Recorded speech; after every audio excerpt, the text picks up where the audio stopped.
Hello everyone and welcome back to a brand new video. Today we have something pretty fun and something that I've been putting off for some time due to the fact that the dummies were not working as intended, but today all that changes. What we have in store for today is the Attuned Leather Pants. This is going to be a dedicated testing video for this artifact. There is a lot of conversation going around through the bow users in New World that Attuned Leather Pants is the best artifact to use due to the fact that you have 40 magnify to any highest stat attribute, and then you have an additional 10 to all attributes. So that's a lot of stat points. But I'm also hearing a lot of conversation that it only really works if you're planning to use a split damage type bow, or any weapon for that matter. If you're using lightning or arcane, things like that, it's probably better to sync it into intel. So what does that mean? For instance, if I'm using a bow that has lightning damage equipped, which we will be going over that later, I wouldn't necessarily want to put it all into dexterity. I would probably put that into intelligence, at least up to milestone 100 or to 150. Don't worry, all those details will come together very soon when we talk about that later in the video. But before we begin, I just want to thank every single one of you. We have finally made it to 2,000 subscribers. If you guys didn't know, I try to stream every now and then. I will announce it into the community tab, so if you want to stick around, feel free to subscribe. We have a lot of planned future content coming out because of season 8 is releasing in a couple of days. I'm not sure if there's any bows being released for this season, but we could use some new artifacts to create new unique builds.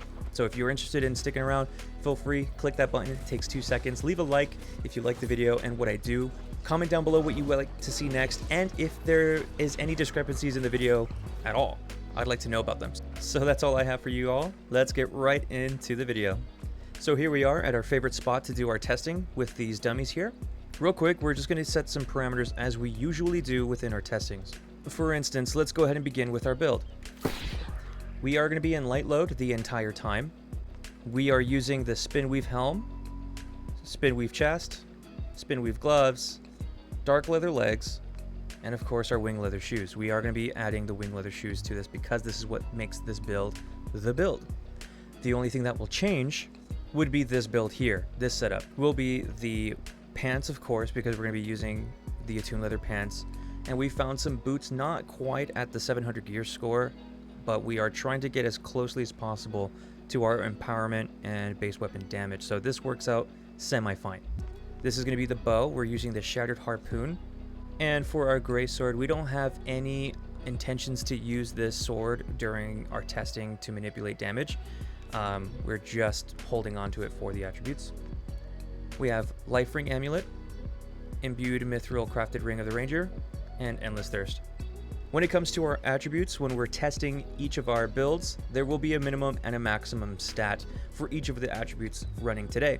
So let's go ahead and break it down. For our strength, there is going to be no minimum or maximum. This is going to be fluctuating however we see fit. For dexterity, the minimum is 350 dex and the maximum is however we see fit. We can go higher than 350 but no lower. For intelligence, the maximum is 150 but we cannot go any lower, so this is just going to be the threshold for every single time, 150 intel. For constitution, we are going to be at 100 constitution flat. We cannot go lower or higher. These parameters have to stay the same. The only two that we see that are going to be fluctuating is strength and dexterity. There you have it. We have 2 builds and 4 tests. We're going to break it down each by one build having pure dexterity and the other build having dexterity with intel stat split. And for this next section, we are going to go over our empowerment and base weapon damage for each of these builds. What I'm calling this specific build is our Great Bow build with no intelligence. With no intel, we are using 50 strength, 473 dex, and 100 constitution. This will bring us to an empowerment of 79%. For our base damage, it will bring us to 125 base weapon damage. Now again, keep in mind before someone starts saying something in the comments, yes, I have 79 empowerment and I'm not allowed to use all of it. I have an empowerment cap of 50%, so if all of it were to be activated at one time, only 50% of the 79 will be utilized. Cool, so now that we got that out of the way, let's go ahead and begin our tests. Okay, so let's go ahead and give it a go. We're gonna go ahead and chug a potion, roll 10 meters away, headshot heavy to the head for 12,000 damage. Awesome. So now what we're going to do now, since we have the first build out of the way, we're going to do the same thing. Nothing has changed except for our attributes.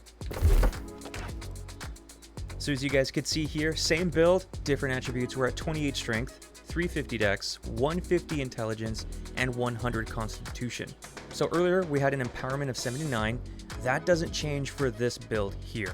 So it's going to be an empowerment of 79%. The base weapon damage though does go up. We're at 145% base weapon damage. Why? It's because for our attributes in the intelligence tree, we are gaining additional damage, base weapon damage, for the milestones for intelligence. So let's go ahead and put that to the test. Roll 10 meters away for a charge heavy to the head. For disclaimer, keep in mind that the 2 videos that you just saw testing were filmed a day before. So just to make sure that these dummies don't break, so that was earlier. That's why you're seeing some kind of difference in between the time days in game. So that is it. The 2 builds damages are put out, as you guys could see. The Great Bow build with no intelligence with wing leather shoes is 12,021. For the Great Bow build with leather shoes with intelligence has the damage numbers of 10,212. So let's go ahead and get started with the next 2 tests with the next build. Now this build is going to be called Great Bow build with attuned leather with int or without int. So as you guys can see, it's the same build. The only thing that's changed is the attuned leather pants and the boots. The weapon's staying the same, the jewelry is staying the same. The only thing that's going to change are these attribute stats. So these are going to be the stats for Great Bow with attuned leather with no intelligence. We're at 100 strength, 455 dex, and 100 constitution. When it comes to the empowerment for this build, it's going to be 57% empowerment. So our base empowerment went down slightly, but again, you can only use 50%. For our base damage for this build, it's going to be 133% base weapon damage. Now that's not that bad. That's still relatively high. So let's go ahead and get started with the combo. All right, just before we begin this one, I have 2 tests, or at least 2 results for you. With this build, I went 100 strength and 455 dex, 100 con. The results were 11,539. We're going to go ahead and do this one now. So we're going to go ahead and chug, roll 10 meters away for a charged heavy to the head for 11,600. All right, so let's go ahead and get started with test number 2.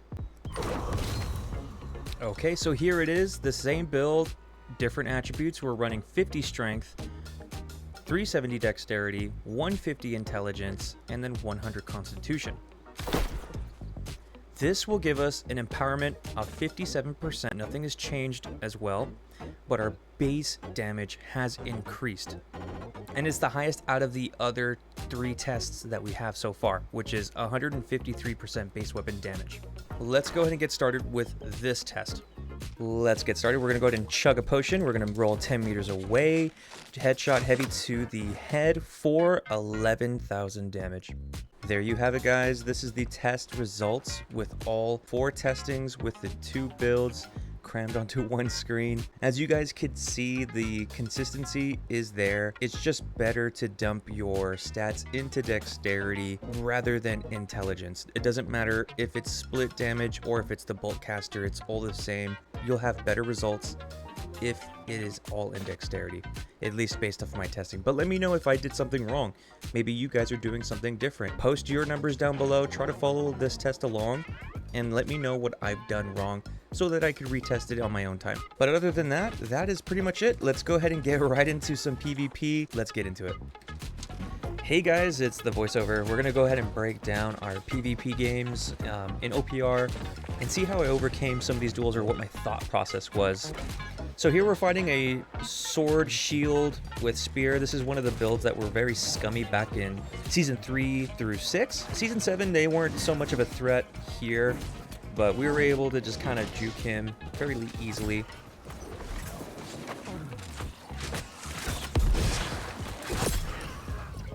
here, that same dude just kind of 2v1'd one of our players, so I just decided to take down his rabbit friend.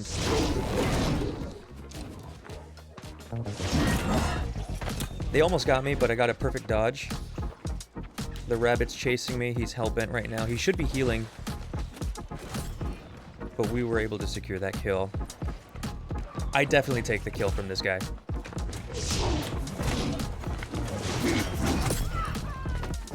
So this is one of the 500 Void Blade players I'm coming across in this video. There are a lot of them. I don't know if you guys have seen them. Who's making these build videos and giving these guys the idea of Void Blade? But there's a lot of them.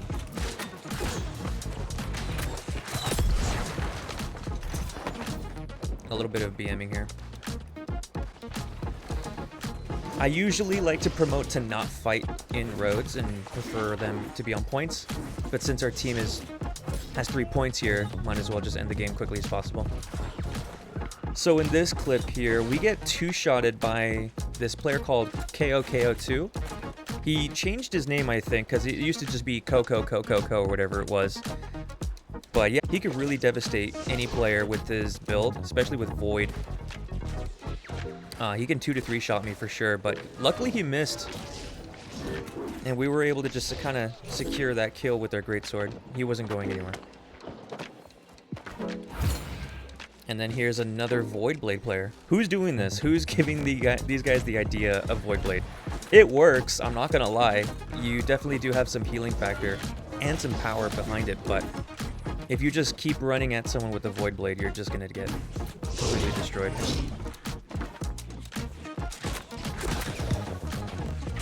Get a nice juicy drop shot explosive arrow. And here's the 300th Void Blade player.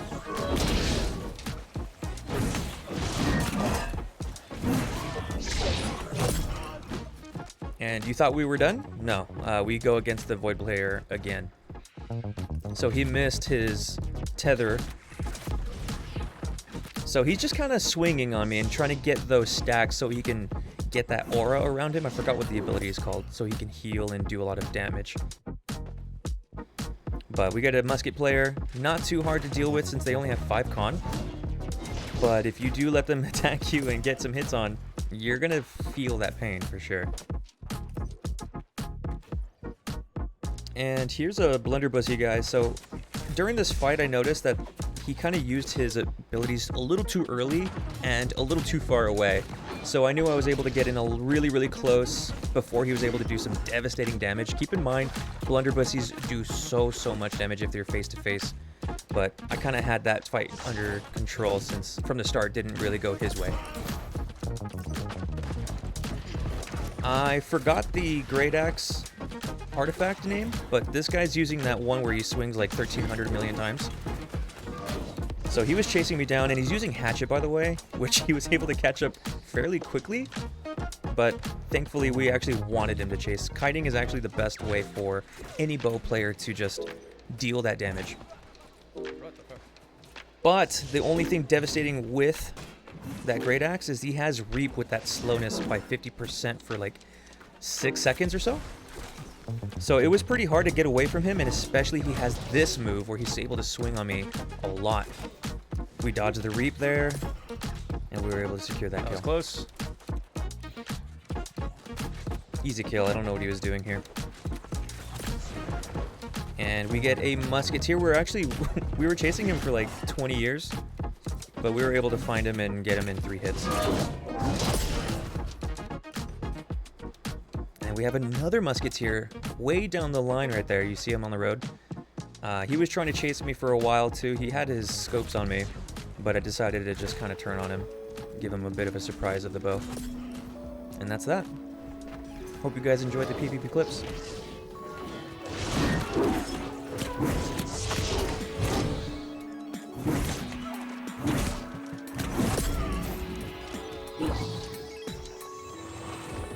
And thank you guys so much for watching today's video. Season 8 is literally around the corner. I'm not sure when this video is planning to go up, but it might be the day of or just a couple of days before. Regardless, we have some new interesting gear coming out. I do have some future plans to make those builds very interesting, a little off meta, but it should be a lot of fun. So if you guys want to stick around for that, feel free to subscribe, comment down below, and leave a like on the video. Again, it pushes out the algorithm to new viewers, to those who are interested in New World Eternum. With that being said, I will see you all in the next one. Peace.